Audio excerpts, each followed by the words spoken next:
Hello everyone, welcome to Fash Coders. आज हम लोग डिस्कस करेंगे फॉर्म्स और इनपुट टाइप्स के बारे में।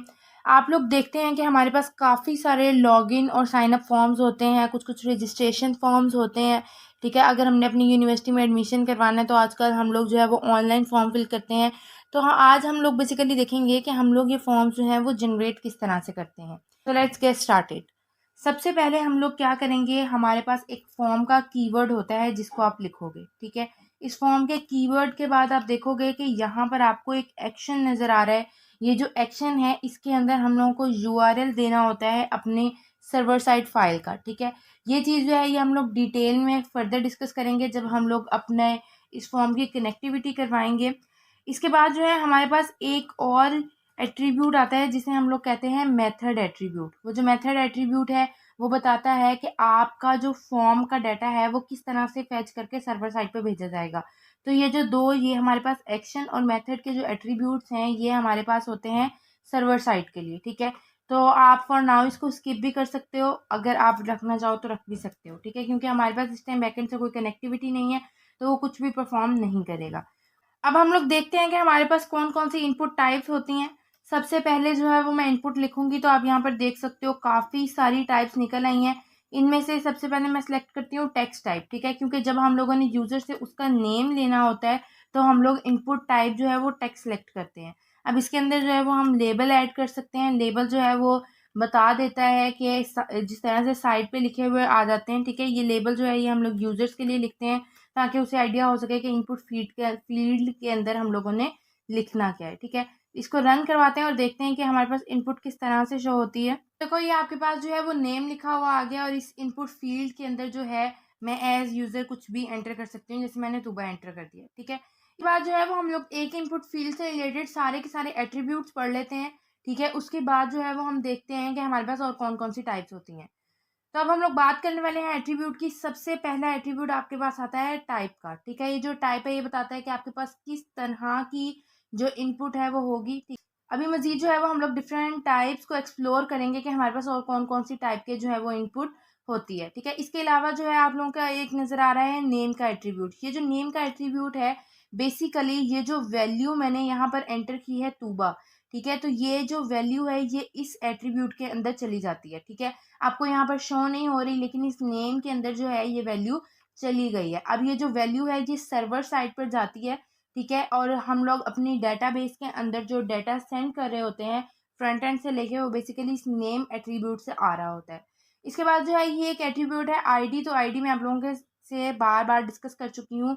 मजीद एक लेक्चर में हम लोग और ज़्यादा डिटेल में पढ़ेंगे। आईडी जो है वो हमारे पास हमेशा यूनिकली आइडेंटिफाई करनी होती है। लेट्स सपोज मैं चाहती हूँ कि मैंने ये जो नेम की स्टाइलिंग है वो डिफरेंट तरह से हो और बाकी सारे फॉर्म में इनपुट की स्टाइलिंग किसी और तरह से हो, तो उसके लिए हम लोग यूज़ करते हैं। इसके बाद हमारे पास एक एट्रीब्यूट आता है जिसको हम लोग बोलते हैं साइज।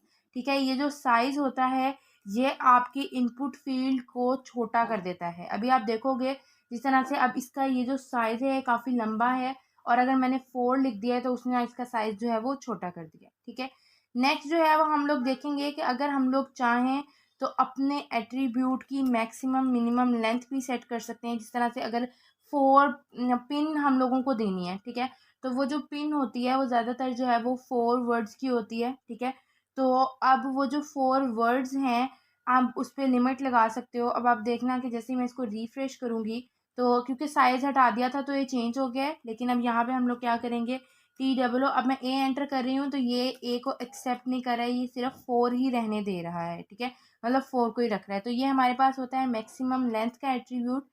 इसके बाद जो है हमारे पास एक एट्रीब्यूट आता है रीड ओनली का एट्रीब्यूट। अब जैसे मैंने आप लोगों को पहले बताया है कि अगर लेट्स सपोज कि हम लोग क्या करते हैं, हम लोग रख लेते हैं अपने पास कि जैसे आप एक फॉर्म फिल करने आए हो जो सॉफ्टवेयर इंजीनियरिंग का है। ठीक है, तो अब वहाँ पर शो करना कि आपकी फील्ड क्या है वो इम्पोर्टेंट है। ठीक है, लेकिन फील्ड जो है वो हमारे पास स्पेसिफिक एक ही है और वो क्या है, सॉफ्टवेयर इंजीनियरिंग है। तो उसको हम लोग रीड ओनली बना सकते हैं। ठीक है, अब ये जो रीड ओनली है ये क्या करेगा, ये आपको कुछ भी टाइप नहीं करने देगा। ठीक है, अब मैं इसको मज़ीद थोड़ा सा एक्सप्लेन करती हूँ एक और एट्रीब्यूट के साथ। देखो आपके पास एक एट्रीब्यूट होता है वैल्यू का। ये जो वैल्यू का एट्रीब्यूट होता है ये एक डिफ़ॉल्ट वैल्यू दे देता है। ठीक है, तो मैंने यहाँ पे लिख दिया सॉफ्टवेयर इंजीनियरिंग। सही है, और ये अब इसके अंदर डिफ़ॉल्ट वैल्यू सॉफ्टवेयर इंजीनियरिंग आ गई है। अब इस डिफ़ॉल्ट वैल्यू का मतलब ये है कि इन केस यूज़र इसको एम्प्टी भी छोड़ देता है, यहाँ पर नेम एंटर नहीं करता या कह लो कि फ़ील्ड एंटर नहीं करता, तो उसमें डिफ़ॉल्ट वैल्यू सॉफ्टवेयर इंजीनियरिंग चली जाएगी, ठीक है। रीड ओनली को हटाकर सिर्फ उसको करके देखते हैं एक बार वैल्यू को, उसके बाद जो है हम लोग रीड ओनली के साथ भी इसको रन करवा कर देखेंगे। तो यहाँ पर देखो सॉफ्टवेयर इंजीनियरिंग लिखा हुआ आ रहा है, लेकिन मैं इसको चेंज कर सकती हूँ। चेंज करके जो भी मेरी फील्ड दिल करता है, जिस तरह कंप्यूटर साइंस मेरा दिल करता है, तो मैं कंप्यूटर साइंस भी लिख सकती हूँ, ठीक है। इन केस अगर मैं इस फील्ड को, अब ये जो है यहाँ पर, सॉरी मैंने कंट्रोल एस कर दिया था, यहाँ पर हमारे पास जो है वो कंप्यूटर साइंस आ गया है, ठीक है। तो ये जो कंप्यूटर साइंस है ये ऐसे ही डेटाबेस में जाके स्टोर हो जाएगा मेरी आईडी के अगेंस्ट, ठीक है। लेकिन जो है इन केस मैं इस फील्ड को एम्प्टी छोड़ दूँ, तो वो सॉफ्टवेयर इंजीनियरिंग कोर्स की जगह पर जाकर स्टोर करवा देगा। या आप देखोगे कि काफ़ी जगह पे हम लोग डिफ़ॉल्ट वैल्यू नल रख देते हैं, तो वो भी इसलिए रखते हैं। अब अगर मैं इसको रीड ओनली लगा देती हूँ इसके साथ, तो आप देखो कि ये जो डिफ़ॉल्ट वैल्यू है यही हमारी फ़िक्स हो जाएगी, हम इसको चेंज नहीं कर सकते, ठीक है। तो ये होता है हमारे पास वैल्यू और रीड ओनली का एट्रीब्यूट। इसी तरह से डिसेबल्ड का एट्रीब्यूट भी होता है, ठीक है। उससे आपका जो इनपुट फ़ील्ड है वो डिसेबल हो जाती है, उसमें आप कुछ भी नहीं कर सकते। जिस तरह से मोर सिमिलर टू कि आपके पास जो है वो रीड ओनली होता है, ठीक है। अब इसके अंदर और उसके अंदर डिफरेंस ये आया है कि इसका जो थोड़ा सा स्टाइल है वो डिफरेंट हो गया है, ठीक है। और ये बात तो आप लोगों को पता ही है कि हम लोग जो लोगों ने अगर डिसेबल करना है तो हम लोग डिसेबल करेंगे, और रीड ओनली करना है तो रीड ओनली करेंगे। क्यों? क्योंकि हम लोग सिमेंटिक मीनिंग्स ऐड करना चाहते हैं, ठीक है। इसी तरह से जो है वो हम लोग मल्टीपल का कीवर्ड, मल्टीपल का एट्रीब्यूट भी यूज़ करते हैं। हमारे पास एक मल्टीपल का एट्रीब्यूट भी होता है, वो हम लोग मज़ीद देखेंगे कि वो हम लोग कहाँ पर यूज़ करते हैं, ठीक है। ये थे हमारे पास तकरीबन ज़्यादातर एट्रीब्यूट्स। इसके अलावा एक एट्रीब्यूट होता है रिक्वायर्ड का एट्रीब्यूट। ये जो रिक्वायर्ड का एट्रीब्यूट है ये आपका तब काम करता है जब आपने अपने फॉर्म को सबमिट करवाना होता है। तो हम लोग एक टाइप लिख लेते हैं, इनपुट टाइप सबमिट, मतलब एक सबमिट बटन जनरेट करवा लेते हैं, और इसकी यहाँ पर हमें ऐड करना पड़ता है सबमिट को, ठीक है। अब देखना कि ये क्या करेगा। आप लोग देखोगे बहुत सारी साइट्स के अंदर जो है, जब तक आप उसके अंदर अपना फॉर्म फिल नहीं कर देते, मतलब जब तक आप वो वाली जो कह लो कि कुछ स्पेसिफिक फील्ड्स होती हैं जिनको उन्होंने कहा होता है कि जब तक आप उनके अंदर डाटा एंटर नहीं करोगे आपको फॉर्म सबमिट नहीं होगा, ठीक है। तो ये जो रिक्वायर्ड कीवर्ड है ये हमें हेल्प आउट करता है इस तरह से फॉर्म जनरेट करने में। लेकिन यहाँ पर भी एक प्रॉब्लम आती है। देखो यहाँ पर जब मैंने इसको रिफ्रेश किया तो उसने इजीली उसको सबमिट कर लिया, उसको कोई भी प्रॉब्लम नहीं हुई, ठीक है। क्यों? क्यों? जबकि मैंने तो रिक्वायर्ड का कीवर्ड लिखा था। तो वो इस तरह से इसलिए हुआ क्योंकि उसके अंदर एक डिफ़ॉल्ट वैल्यू सॉफ्टवेयर इंजीनियरिंग जा रही है। तो आपकी फील्ड एम्प्टी तो नहीं है ना, फील्ड एम्प्टी तो तब होगी जब उसके अंदर कोई वैल्यू नहीं जा रही होगी। अब देखो मैंने कंट्रोल एस किया है, और अब जाकर मैं इसको जो है वो सबमिट करूँगी, तो वो आपको एरर देगा, please fill out this field, ठीक है। तो आपको इस तरह से जो है वो हम लोग अपनी कुछ स्पेसिफिक कर सकते हैं कि आपको लाजमी डालना है। इसके अलावा जो है हमारे पास एक एट्रीब्यूट होता है प्लेस होल्डर का एट्रीब्यूट, ठीक है। प्लेस होल्डर का एट्रीब्यूट क्या करता है, एक टेक्स्ट शो करवा देता है कि आपने इस तरह का डाटा इसके अंदर डालना है, ठीक है। जिस तरह से फॉर एग्जांपल अगर हम एक मेल की बात करते हैं, ठीक है, इनपुट टाइप जो है वो ईमेल की बात कर लेते हैं, तो इसके अंदर जो है वो प्लेस होल्डर आपके पास क्या आ जाएगा कि हम बता देंगे कि मेल आपने डालना किस तरह का है, @gmail.com, ठीक है। तो अब ये जो है ये एक फेड आउट सा टेक्स्ट आपके पास यहाँ पे शो हो जाएगा, ठीक है। ये कोई डिफ़ॉल्ट वैल्यू नहीं है, ये कुछ भी नहीं है, ये सिर्फ एक मैसेज है जो इनपुट फील्ड के अंदर प्रिंट हो रहा है, ठीक है, जो आपको बताएगा कि आपने इस तरह का डाटा जो है वो लिखना है, ठीक है। ये थे हमारे पास मोस्ट एट्रीब्यूट्स, यही थे मोस्ट कॉमन एट्रीब्यूट्स, और मोस्ट इंपॉर्टेंट भी यही थे। अब हम लोग जो है वो मज़ीद एट्रीब्यूट्स को हम लोगों ने कवर कर लिया। अब हम लोग मज़ीद जो है वो अपने इनपुट टाइप्स को एक्सप्लोर करते हैं, ठीक है। हमारे पास जो है वो हम लोगों ने देखा कि हमारे पास एक इनपुट टाइप जो है वो टेक्स्ट होती है, ठीक है। इसके अलावा जो है ये प्लेस होल्डर हम लोग यहाँ से हटा देते हैं, यहाँ पे इसकी ज़रूरत नहीं है। इसके अलावा हमारे पास एक इनपुट टाइप आती है ईमेल की, जो भी हम लोगों ने डिस्कस भी की, ठीक है। तो जो एक इनपुट टाइप ईमेल है उसको देखते हैं कि वो किस तरह से काम करती है। इनपुट टाइप ईमेल के अंदर यहाँ से आप जाके सेलेक्ट कर सकते हो, ठीक है। ये जो आपके पास इनपुट टाइप मेल है, यह आपको रिस्ट्रिक्ट कर देगी कि आपने क्या करना है जब तक आप एंटर नहीं करोगे इसके अंदर, ठीक है। जिस तरह मैंने THR ही कर दिया है, तो सॉरी इसकी ये रिक्वायर्ड था तो इसके अंदर हम लोग नेम कुछ भी लिख देते हैं। अब जब मैं सबमिट करवाऊंगी तो आपको अगला एरर देगा कि इसके अंदर ये @ मिसिंग है। आपको पता है जितने भी मेल्स होते हैं उसके अंदर @ ज़रूर आता है, तो इसलिए हम लोगों को जब हमने मेल लेनी है तो हमने टेक्स्ट टाइप नहीं बल्कि मेल टाइप शो करना है। इसके अलावा जो है हमारे पास एक टाइप आती है इनपुट टाइप पासवर्ड। ठीक है, ये जो पासवर्ड है ये कुछ इस तरह से वर्क करती है। लेबल लगा देते हैं पहले। ये आपके पास जो है ये पासवर्ड आ गया। ठीक है, अब जब मैं इसके अंदर एंटर करूंगी तो वो देखो उसने क्या कर दिया है, उसको डॉट डॉट्स में चेंज कर दिया है। तो इस तरह से हम लोग जो है वो अपना पासवर्ड लिख सकते हैं। इसी तरह से अगर आप लोगों को कोई भी क्वांटिटी लिखनी हो, ठीक है, जिस तरह से आप लोग किसी भी शॉपिंग साइट पे जाते हो, कोई भी प्रोडक्ट बाय करने चाहते हो तो वो आपसे क्वांटिटी पूछता है। ठीक है, तो वो क्वांटिटी अगर आपको सिलेक्ट करनी हो तो आप क्या करोगे, इनपुट टाइप नंबर को जाके सिलेक्ट करोगे। ठीक है, यहाँ से हम लोग देखेंगे कि हमारे पास नंबर कहाँ है, तो हम जो है वो उस नंबर को जाकर सिलेक्ट करेंगे। अब आप देखोगे कि यहाँ पर जो है वो क्वांटिटी आ गई है। अब यहाँ से 1 2 3 4 5 6 7 8 9 10 इस तरह जितनी क्वांटिटी आपको सिलेक्ट करनी है आप कर सकते हो। ठीक है, आप इसकी मैक्सिमम और मिनिमम रेंज भी सेट करते हो, सेट कर सकते हो एट्रीब्यूट्स के थ्रू। ठीक है, नेक्स्ट जो है वो हम लोग मूव करेंगे, अगला एट्रीब्यूट देखेंगे। इसके जो हमारे पास अगला एट्रीब्यूट है वो हमारे पास है टेल। टेल जो होता है वो आपके पास होता है टेलीफोन नंबर। अगर आप चाहते हो कि यूज़र जो है वो परफेक्ट टेलीफोन नंबर एंटर करे जिस तरह का उसका सेंटेक्स होता है, ठीक है, इस तरह से नहीं कि अगर मैं लेट्स सपोज इनपुट फील्ड यहाँ पर टेक्स्ट ऐड कर देती हूँ तो वो क्या करेगा, मैं यूज़र किसी भी तरह का नंबर ऐड करेगा वो उसको एक्सेप्ट कर लेगा। ठीक है, जिस तरह से मैंने रखा है ये, तो उसको कोई मसला नहीं होगा। ठीक है, प्रॉब्लम आएगा ऊपर वाले में क्योंकि उसको हमने रिक्वायर्ड रखा हुआ है, लेकिन यहाँ पर कोई प्रॉब्लम नहीं आ रही। ठीक है, लेकिन इन केस हम लोग चाहते हैं कि हम हमारा उसी टाइम पे वेरीफाई हो जाए कि यूज़र ने जो नंबर एंटर किया है वो ठीक है या नहीं, तो उसके लिए हम लोग इनपुट टाइप टेल को यूज़ करते हैं। ठीक है, और टेल को यूज़ करने के बाद एक एट्रीब्यूट इसके साथ यूज़ करते हैं जिसका नाम है पैटर्न। अब पैटर्न के अंदर हम उसको एग्जैक्ट पैटर्न बताते हैं कि क्या पैटर्न है। सबसे पहले 1 से लेकर 9 तक की मतलब हम लोगों ने रेंज लिखवानी होती है कि किस रेंज में से हमने लेना है। सबसे पहले ये जो क्लोज ब्रेसेस आती हैं ये रेंज बताती है। इसके रेंज बताने के बाद हम लोग कर्ली ब्रेसेस के अंदर लिखते हैं कि कितने नंबर हमें इसमें से चाहिए। तो ज़्यादातर जो कंट्री कोड होता है वो हमारे पास 2 नंबर्स का होता है। ठीक है, तो हमने जो है वो कर दिया उसको 2 नंबर्स का। अब उसके बाद जो है वो हम लोग वो वाला सिंबल ऐड करेंगे जो हम लोग ऐड करते हैं अपने नंबर्स में। उसके बाद 1 से लेकर 9 तक जो है हम लोग कहेंगे कि हमें फिर से वही रेंज चाहिए 1 से लेकर 9 तक वाली। और अब की बार हम लोगों को कितने नंबर्स चाहिए, 6 नंबर्स चाहिए। ठीक है, फिर से वही स्पेस ऐड होगी और इसके बाद जो है वो 1 से लेकर 9 तक, लेकिन अब की बार हमें 3 नंबर्स चाहिए इसके अंदर। ठीक है, तो ये इस तरह से पैटर्न लिखना पड़ता है। ये जो पैटर्न है ये कुछ इस तरह से है। एक प्लेस होल्डर लगा देती हूँ मैं यहाँ पर ताकि हमारे यूज़र को भी पता चले। जिस तरह से 92 एक कंट्री कोड है, उसके बाद हम लोगों को 6 डिजिट नंबर लिखना पड़ता है और उसके बाद 3 डिजिट नंबर लिखना पड़ता है। ठीक है, तो ये इस तरह से हम लोगों को अपना नंबर ऐड करना होता है। ये परफेक्ट पैटर्न होता है नंबर ऐड करने का।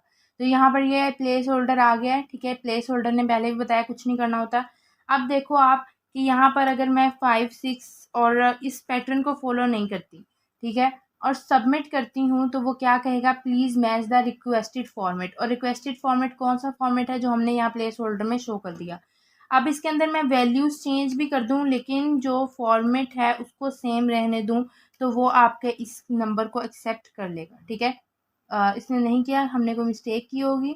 इसने इसलिए एक्सेप्ट नहीं किया क्योंकि हम यहाँ से इसका 3 चेंज करना भूल गए थे। ठीक है, तो अब हम लोग वापस जाते हैं और फिर से रिफ्रेश करके प्लेस होल्डर के अंदर हमने ठीक लिखा लेकिन हमने पैटर्न गलत लिखा तो देखो उसने एक्सेप्ट नहीं किया। अब जब जो है वो हमने पैटर्न ठीक करके वापस आए हैं। ठीक है, और अब हम लोग जो है वो वैल्यूज एंटर करते हैं तो वो देखो वो इस चीज़ को एक्सेप्ट नहीं किया। अब इसके अंदर प्रॉब्लम क्या आ रही है, प्रॉब्लम ये आ रही है कि देखो हमने रेंज क्या लिखी है 1 से 9 1 से 9 1 से 9। ठीक है, तो अब हमें यहाँ पर इनपुट भी कौन सी देनी पड़ेगी, 1 से 9 तक ही देनी पड़ेगी। ठीक है, तो अब मैं इसको सबमिट करूँगी तो वो उसने एक्सेप्ट कर लिया, लेकिन हमारा यहाँ पर पॉइंट गलत है। हमारे नंबर्स के अंदर ज़ीरो भी ऐड होता है तो हम लोग यहाँ पर आकर ज़ीरो भी ऐड करेंगे। ठीक है, तो ये जिस तरह का फॉर्मेट आपको लिखना होता है आप उस तरह का फॉर्मेट अपनी मर्ज़ी का लिखवा सकते हो। ठीक है, इसके अलावा अगर आपको CNIC लिखना होता है तो CNIC भी हम लोग लिखवा सकते हैं। वो उसका फॉर्मेट किस तरह से हमारे पास आता है, सबसे पहले हमारे पास फर्स्ट में 5 कैरेक्टर्स आते हैं। ठीक है, उसके बाद जो है नेक्स्ट हमारे पास होते हैं उसके बाद जो है वो हमारे पास 7 कैरेक्टर्स आते हैं और उसके बाद हमारे पास 1 कैरेक्टर आता है, ठीक है। तो इस तरह का फॉर्मेट जो है वो भी हम कर सकते हैं और यहाँ पर हम लोग मैसेज प्रिंट करवा सकते हैं एंटर CNIC। और एक यहाँ पर हम लोग जो है वो प्लेस होल्डर लाजमी मेंशन करेंगे, वो सिर्फ इसलिए मेंशन करेंगे ताकि जो है हम लोगों को आइडिया रहे कि किस तरह से, मतलब आपके यूज़र को आइडिया रहे कि किस तरह से इनपुट जो है वो देनी है, ठीक है। तो इस तरह से आप लोग अपनी मर्ज़ी के मुताबिक अपने पैटर्न्स चेंज कर सकते हो, अपने एरिया के अकॉर्डिंग भी चेंज कर सकते हो। नेक्स्ट मूव करते हैं। इसके बाद जो हमारे पास इनपुट टाइप आती है वो होती है चेक बॉक्स, ठीक है। अब जो चेक बॉक्स होती है, सबसे पहले आप लोग समझ लो कि चेक बॉक्स होता क्या है। चेक बॉक्स जो है हमारे पास वो ये होता है कि उसके अंदर हम लोग मोर देन 1 ऑप्शन जो है वो सिलेक्ट कर सकते हैं, ठीक है। तो आपको यहाँ पर आना है, लेबल दिया हमने चेक बॉक्स का, आप इनपुट टाइप सेलेक्ट करेंगे और यहाँ पर हम कर देंगे चेक बॉक्स, ठीक है। अब एक और लेबल हम लोग देते हैं, ठीक है। ये लेबल हमारे पास वो था जो हेडिंग थी हमारी, या इसको जो है वो आप लेबल नहीं करो, सिंपल हेडिंग ही रहने देते हैं हम इसको, सही है।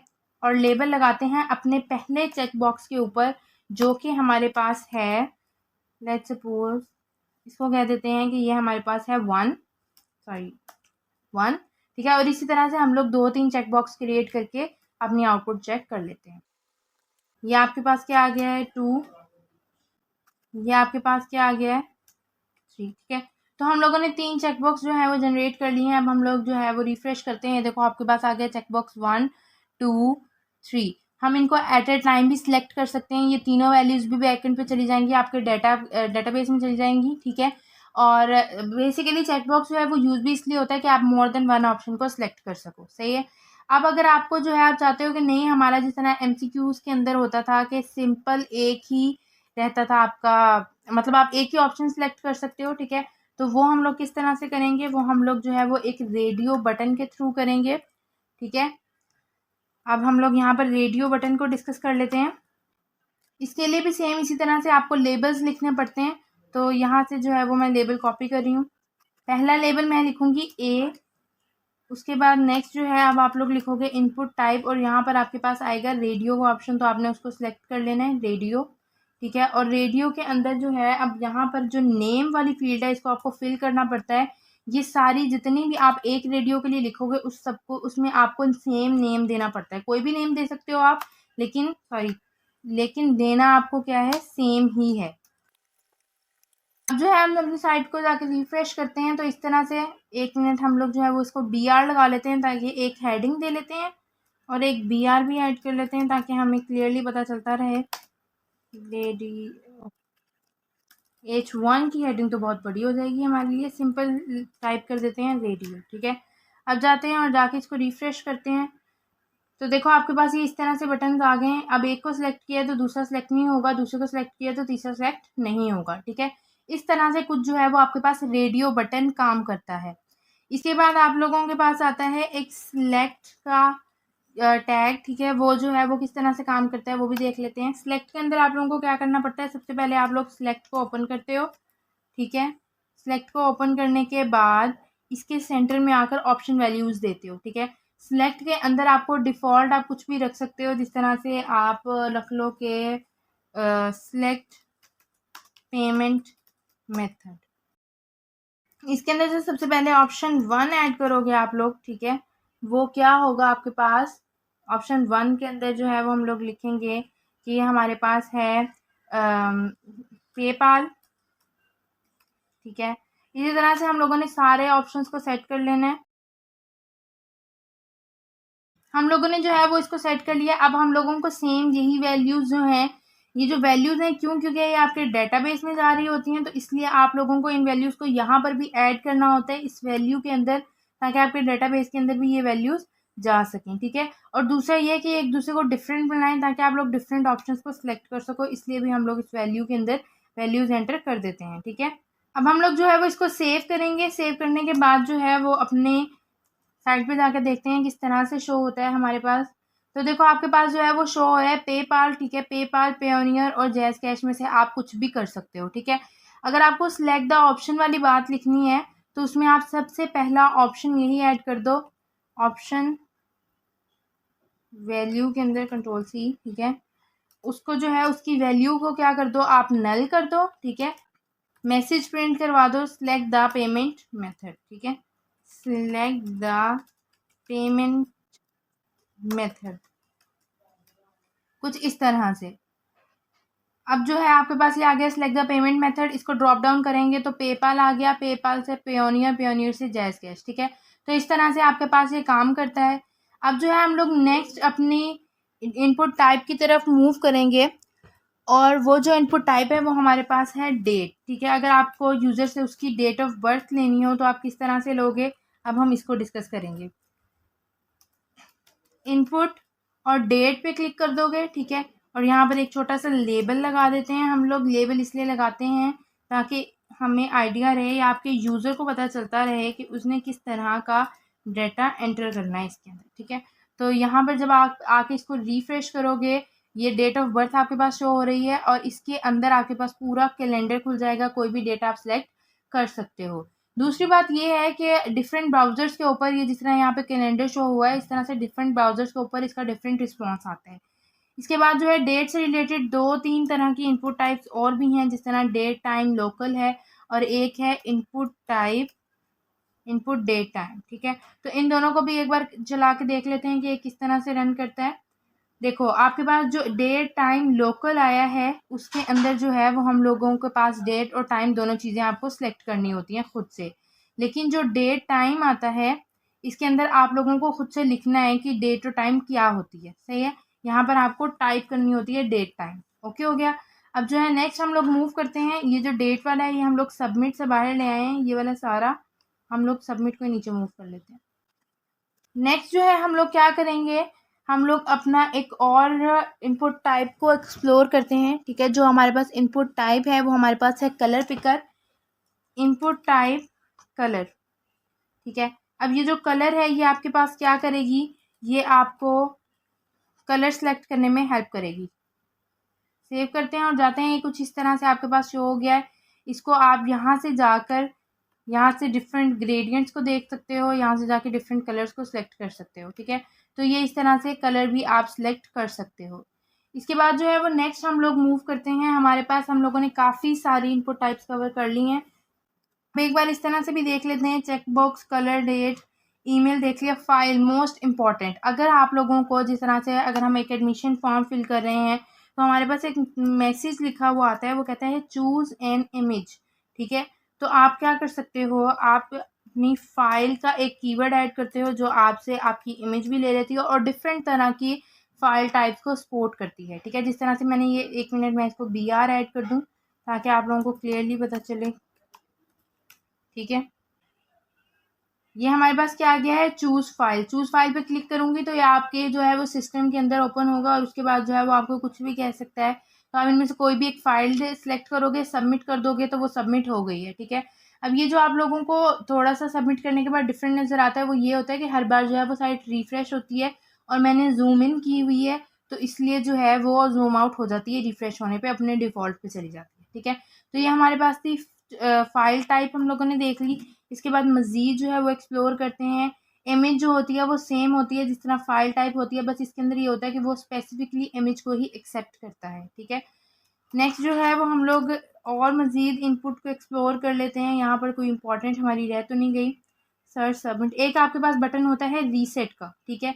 ये रीसेट का बटन बिल्कुल वैसे काम करता है जैसे सबमिट का बटन काम करता है, लेकिन इसमें भी आपको वैल्यू देनी पड़ती है रीसेट की, ठीक है। और अब आपका रीसेट का बटन क्या करेगा, अब क्या अगर हम लोग यहाँ पर आकर कुछ डाटा अपना इसके अंदर फिल करें, ठीक है, जिस तरह से ये मैंने कुछ डाटा जो है वो सिलेक्ट कर लिया है, सही है। तो वो क्या होगा, अब अगर मैं रीसेट करूँगी तो वो ये सारी फील्ड्स को रीसेट कर देगा और आपको फॉर्म फिर से फिल करना पड़ेगा। अगर आप गलती से कुछ गलत फिल कर लेते हो तो रीसेट का ऑप्शन जो है वो आपके पास अवेलेबल होता है, ठीक है। तो कुछ इस तरह से जो है वो हमारे पास फॉर्म्स जनरेट होते हैं। इस तरह की इनपुट टाइप्स की हेल्प से जो है वो हम लोग फॉर्म्स को जनरेट करते हैं, ठीक है। इसके अलावा जो है अगर आप लोग अपने फॉर्म को थोड़ा सा बेहतर बनाना चाहते हो तो यहाँ पर हम लोग एक टैग यूज़ करते हैं जिसको बोलते हैं फील्ड सेट का टैग, ठीक है। तो ये जो फील्ड सेट का टैग होता है ये आप फॉर्म स्टार्ट करने से लेकर फॉर्म के एंड होने तक लेकर जाते हो, और वो जो टैग है वो क्या करता है, वो टैग जो है वो आपके सारे फॉर्म के साइड पे एक लाइन क्रिएट कर देता है, ठीक है।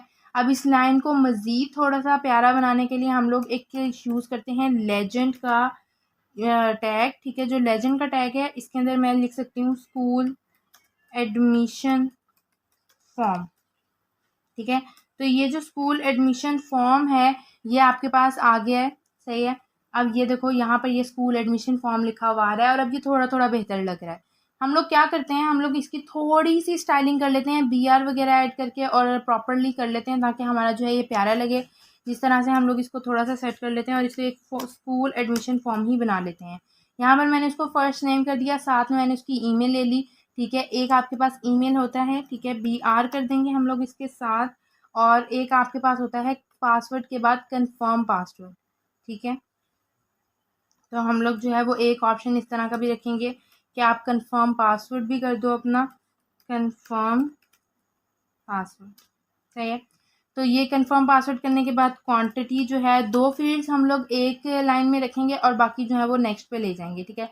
ये हमारे पास CNAC आ गया। उसके बाद जो चेक बॉक्स है वो हमारा नेक्स्ट लाइन पे जाना चाहिए, ठीक है। और रेडियो बटन जो है वो, रेडियो बटन को थोड़ा मोर वो सेट कर लेते हैं जिस तरह हमारे पास यहाँ पर जेंडर आता है, ठीक है। तो जेंडर जो है वो हमारे पास या तो क्या होता है, मेल होता है, ठीक है, या फिर क्या होता है, फीमेल होता है। तो इनमें से एक ऑप्शन आपको सिलेक्ट करना पड़ेगा, ये हटा देते हैं, ठीक है। तो ये हमारे पास आ गया रेडियो बटन, इसका भी हम लोग BR हटा देते हैं। और चेक बॉक्स को मोर लॉजिकल हम लोग इस तरह से कर सकते हैं कि हम लोग यहाँ पर देख लेते हैं चेक बॉक्स के लिए क्या कर सकते हैं हम लोग। फॉर नाउ हम लोग इसको जो है वो फील्ड सेट कर देते हैं कि आपकी ये फील्ड जो है वो क्या हो सकती है, ठीक है। मतलब 2-3 जिस तरह आप लोग अपना NTS का फॉर्म सबमिट करवाने जाते हो तो वहाँ पर आप देख लेते हो कि हम किस किस डिपार्टमेंट के अंदर जो है वो अप्लाई करना चाहते हैं, ठीक है। तो एक आपके पास जो है वो इन्वायरमेंटल साइंस है, उसको मैं ES लिख रही हूँ और यहाँ पर मैं सिंपली CS लिख रही हूँ, ठीक है, CS, ठीक है। और इसके अलावा जो है वो एक और डिपार्टमेंट ऐड कर लेते हैं जो हमारे पास मैथ्स डिपार्टमेंट है। ये हमारे स्कूल से ज़्यादा यूनिवर्सिटी का फॉर्म जनरेट होता जा रहा है, लेकिन हम लोग इसको लॉजिकल बनाने के लिए बस इन चीज़ों को कर रहे हैं। साथ के साथ अगर आपने NTS की फ़ी पे करनी है, इसको हम लोग NTS फॉर्म ही कह लेते हैं, नाम भी चेंज कर देते हैं, NTS फॉर्म, ठीक है। अब देखो कि अगर आपको साथ के साथ जो है वो फ़ी भी सबमिट करवानी है तो यहाँ पर आपके पास पेमेंट ऑप्शंस आ गए हैं।